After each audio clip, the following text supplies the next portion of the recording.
Well, here we are for another educational chess game, and I'm going to start with the pawn to e4. My opponent makes a move, e6, the French defense, so d4. He plays d5. There are several variations here. I'll play the advanced variation. I'm going to play e5. He plays c5, I reinforce with c3, that's standard. Knight c6, knight f3, I come to defend. And my opponent plays knight to e7. So here, he lets me take the pawn on c5. But is that a good idea? Maybe I won't be able to keep it because after that, he'll play some moves. Like knight g6, he'll attack the pawn on e5 twice and the pawn on c5 once. So I'll just keep developing. I'll bishop to d3. For now, I'm holding d4, preparing kingside castling. If the knight appears on eff5, I'll seriously consider bishop taking knight on eff5. He plays queen to c7. Okay, so I do kingside castling. So obviously, in this type of structure, the black king always has trouble with kingside castling. It's dangerous with the pawn on e5, which has prevented a knight from appearing on f6 and has opened up the diagonal. But here, he plays h5, so he has no intention of doing kingside castling. Either he'll stay in the center or he'll end up doing queenside castling. He can stay in the center for now because the center is blocked. He plays h5 because he's preparing an attack on my castled position, though I'm not really sure how, to be honest. Sometimes players play h5 so they can play kd5 without having their knight pushed back by g4. But here in any square, I'll eliminate the knight with the bishop. So how should I continue developing? I could put a rook on the file, but it's not certain the file will open. Maybe I could use the square g5. The bishop, I'm not sure what that would bring me. The knight, that would remove the protection from the pawn on d4. Even if it could be interesting, there could be queens to f3 afterwards, attacking f7. But as soon as the knight moves, the queen defends f7. So for now, I'll just play a3. What's the idea behind this move? Well, it's actually to support the b4 push and to see how he'll respond on the queen side. He takes on d4, so I recapture with the pawn. And the pawn on a3 helps me. It prevents moves like kdb4. It can support the b4 push later on. He plays knight to f5. So I'm going to take his knight. And now the color play comes into focus. I don't have a white square bishop. But the good news is his bishop on the white square for now isn't active. On the other hand, I need to fight on the dark squares. And my bishop on the dark square, how do I play on the dark squares? What threat? What can I have? It's not that easy. You can clearly see the g5 square that could be used, but I'll start with knight c3. That develops my knight. It attacks the d5 pawn. That can't be a bad move at this point. If it were not for the bishops on the square black, I could play knight b5, then knight d6. And I'll still take a look, by the way. Knight b5, the queen moves, knight d6. Let's see if the queen moves while defending, by the way. King b5, the queen comes, for example, to d7. King d6, bishop takes, pawn takes, queen takes. Is that going to bring me anything that gives me the d5 square? But the king on d6 defends, so I'm not sure that it brings me anything. There, I'm looking at bishop g5. That prevents him from doing the queenside castling. If he plays bishop e7, maybe exchange the dark square bishops and have this idea of knight b5, knight d6.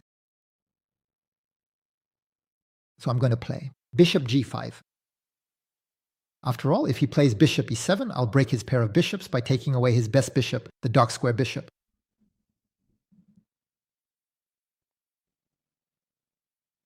He plays a 6, so he weakens himself even more on the dark squares. He just gave up the square b6. So can I take advantage of it? No. But of course, he's playing to prevent knight b5. So when I say no, you have to test knight a4. Could that be interesting? I don't know what it threatens. Knight a4, I can't do anything for now. Does he have threats or not? He can't play h4, he can't play f4, he would lose his pawns. So he doesn't really have any threats. I'm not afraid of f6, I'm not afraid of g6, and of course he can't to castle. So next he plays bishop, e7, that's what he's going to do. My knight for now isn't playing. He's putting pressure on d5, that's true, but we can improve it. Maybe if I play knight e2, I can get the square f4, which can be a bit better than the square c3 because I attack d5, e6, and h5. I'm attacking more weaknesses. I can put a rook on the c file. That can always be interesting too. All right, I'll put a rook on the c file. I'm not sure that's the best move. Maybe I could have played b4. I hadn't thought of that idea. It's only now that I'm looking at the b4 push. But it's better to play b4 with the rook supporting the knight anyway. Because otherwise the knight would have stayed in the sights of the queen, and that could have been dangerous. So he plays rook c8. That's good news. That means he won't be able to do the queenside castling. If I play queen d2, there might be some knights f5 with ideas of coming into b3, but it might be too late for him. Queen d2, if he plays knight a5 right away, I take on d5, I attack his queen with my rook and my knight. And why not? Before now? I really like this move b4 because afterwards, if I play knight a4, I can really establish myself well on c5. I'm going to play this move b4. I'm not afraid if he comes to attack via a5 because he gives me the square b5. And then on a5, b5 as well with the pawn to chase the knight since there's the alignment of rook and queen, but he plays queen d7. And now if I play knight to a4, what is he going to do? I'm not afraid of discovered attacks by the knight with the queen attacking because here I have the white queen defending. And so knight there, I go into b6. You see the consequences then on a6 and the weakening of the black square. But I also have the square c5, which is interesting. So I play knight a4. And now, obviously, I want to get into b6. So I'm always playing on the black squares. And his white square bishop, you see, isn't doing anything. He goes back to c7 to defend b6, but he comes back into the sights of the rook. If I play kdc5, I'm not afraid of b6 because I take on a6. On kdc5, he can play bishop takes, but I recapture with the rook. I think I have a good position. His bishop is on a white square. It will always be worse than my bishop on a black square. So I'm going to play kdc5. I'm climbing in the position. He takes. So how to recapture? There are three different ways to take back. If I recapture with this pawn, I get a majority of pawns. I open up the file, but I weaken the protection of the pawn on e5. So I would rather tend to want to recapture with the other pawn or with the rook. Recapturing with this pawn, what does that do? It opens a file to go attack b7. Why not? But recapturing with the rook might still be more natural. I'm going to recapture with the rook. He might play b6 now, and then what? I'll quietly move my rook back. I don't know where yet, actually. Maybe to c3, so I can play queen to c2, then rook to c1, and set up what's called the Alekhine's gun. Alekhine's gun is when you have both rooks plus the queen behind. Alekhine was the former world champion, of course, Alexander Alekhine. And so he plays b6, and now I need to decide where to put the rook. Most likely c3. There's no discovered attack with his knight on beton. I would just take his queen right away. So rook to c3. On the other hand, if I play queen to c2, he could play knight takes d4. Because if I take his queen, he takes mine as well. But if I had taken his rook, he could take back, I'm not sure. Well, that's not what happened. He played queen d7. So queen d7, I still need to calculate queen c2. Knight takes d4. But here I take back with the knight and nothing happens to me. I'm also considering queen a4. Because if the knight moves, he has everything, takes back on c8.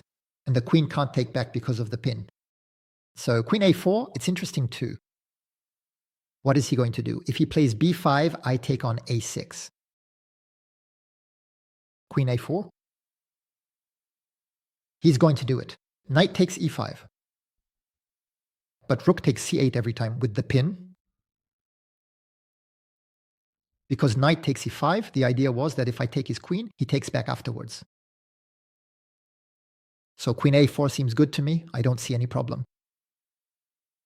Even if I leave the rook undefended, I don't see any problem. I'm still looking at knight a7, because after rook takes rook, he might take back with the knight. And then I take the pawn on a 6. All right, I'm going to play queen a4.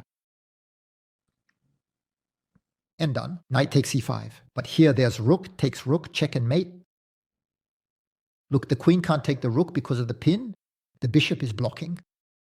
And I didn't even notice at first that it was check. and mate. But in the end, it's mate immediately. It's not just that I win the rook. So let's look at this game. So e4, e6, d4, d5. I push to e5. c5 is played. c3, a solid move. Knight c6. Knight to f3, knight to e7. And here I'm going to play the plan that Mahfoud Boudiba taught me.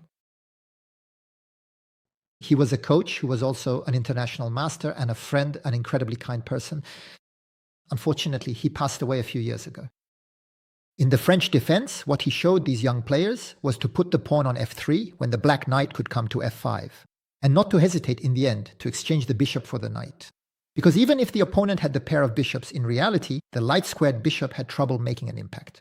And that's exactly what is going to happen in this game. You see, he plays queen to c7, kingside castling. Well, here he pushes the pawn to h5.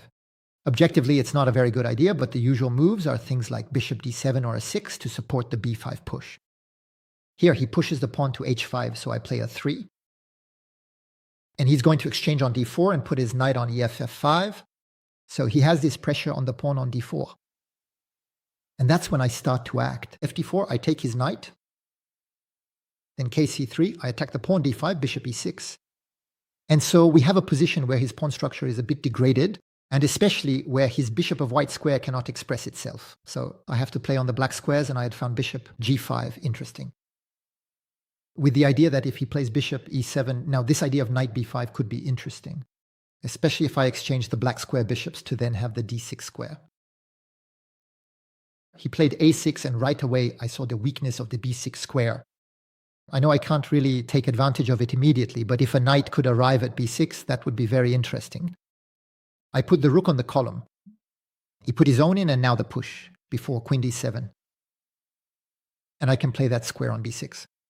So we can be critical at the time. Queen d7, but you understand that he doesn't want to stay under the sights of my rook.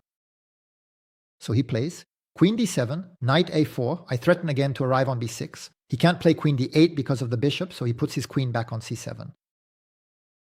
The entry of the knight on c5, so he takes. I don't want to block the file to keep the rook on the file, so I recapture. He chases my rook. I retreat to c3 with the initial intention of putting the queen and the rook on the file, to triple the attacks against the knight. He plays queen d7, and now queen a4. So look at this position because it's actually quite surprising. I'm going to win the game with my move, queen a4. But in reality, it wasn't the best move at all, because he should have done kingside castling. Of course, he played knight to e5. That gave me checkmate. You saw it. But if he does kingside castling, my initial idea was to take the pawn on a6, but that's a mistake. You absolutely must not take the pawn on a6. I hope I would have realized it during the game, but in any square das, I was well aware that my rook was unprotected. So I definitely would have double-checked my calculations. But if I take the pawn on a6, he can play knight takes d4. If I take his knight, I lose the rook. And if I take his rook first, he takes my knight on f3 with check, and he ruins my pawn structure. He can then recapture the rook on c8. And in this position, things have evened out because he has destroyed my king's safety. It's actually a position that's no longer very favorable for me. He has even gotten the central passed pawn. You can see the advance of the d4 pawn, the bishop that can end up on the diagonal. Sometimes the advance of the f4 pawn, so the bishop can come to h3. The rook is already on the file. It's a position where I have to fight to survive. Now, nevertheless, after kingside castling, if I don't take the a6 pawn, everything is fine. The computer advises me to retreat with my queen and even go back to d1.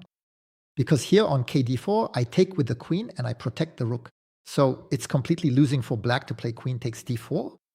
And the computer gives me a 1-point advantage. It considers my position is superior to his, certainly in reason of the bishop. And then I'll be able to play queen d2, put the rook on c1, and continue developing. But that means since my queen was already on d1, going to a4 was not a good idea. And it would have been better to play queen d2 right away. And here I even have a 2-point lead according to the computer, even though I haven't won anything.